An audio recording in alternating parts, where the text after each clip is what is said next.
O Ama naming mahal at banal sa langit, sa umagang ito, buong puso akong lumalapit sa inyo, puno ng pasasalamat at pagsamba.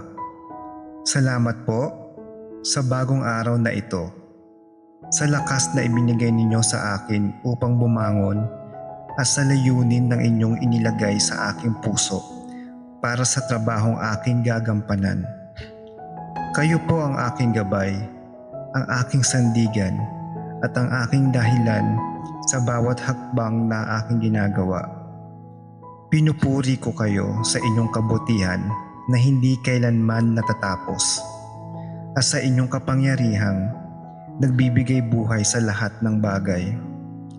Hinihiling ko po, Diyos ko, ang inyong gabay ngayong araw sa aking trabaho. Bigyan niyo ako ng karunungan upang makagawa ng mga tamang desisyon.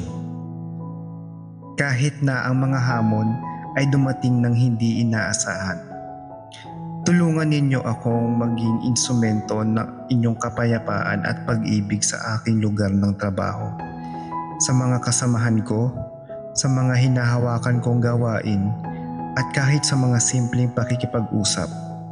Naway sa bawat salita at kilos ko, inyong luwalhati ang maramdaman ng mga nakapaligid sa akin.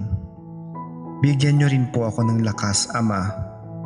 Lakas ng katawan upang harapin ang pisikal na pagsisikap. Lakas ng isip upang malampasan ang mga pagod at alalahanin.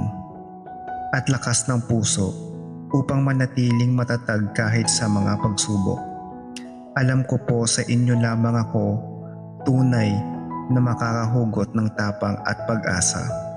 Kaya't inilalagay ko ang aking tiwala sa inyong mga kamay. Hinihiling ko rin ang inyong proteksyon, hindi lamang para sa akin, kundi para sa aking mga pamilya, kaibigan, at mga kasamahan ko sa trabaho. Bantayan niyo po kami sa bawat sandali. Sa aming pag-alis ng bahay, sa aming paglalakbay patungo sa trabaho at sa aming pag-uwi.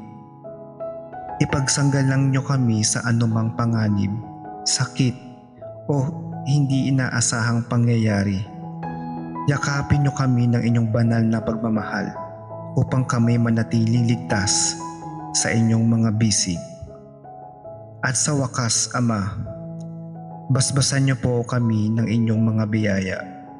Biyayaan niyo ang aking trabaho upang ito'y maging makabuluhan at magdala ng kabutihan hindi lamang sa akin kundi sa iba rin.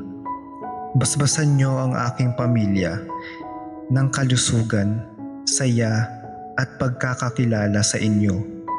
Biyayaan niyo rin ang aking mga kaibigan ng kanilang sariling tagumpay at kapayapaan sa kanilang mga landas. Naway ang lahat ng aming ginagawa ay maging para sa inyong kaluwalhatian. Salamat, Diyos ko, sa inyong walang hanggang presensya sa aming buhay. Sa pangalan ni Jesus, ang aming tagapagligtas at kasama sa bawat araw, ako'y nananalangin ng buong puso. Amen.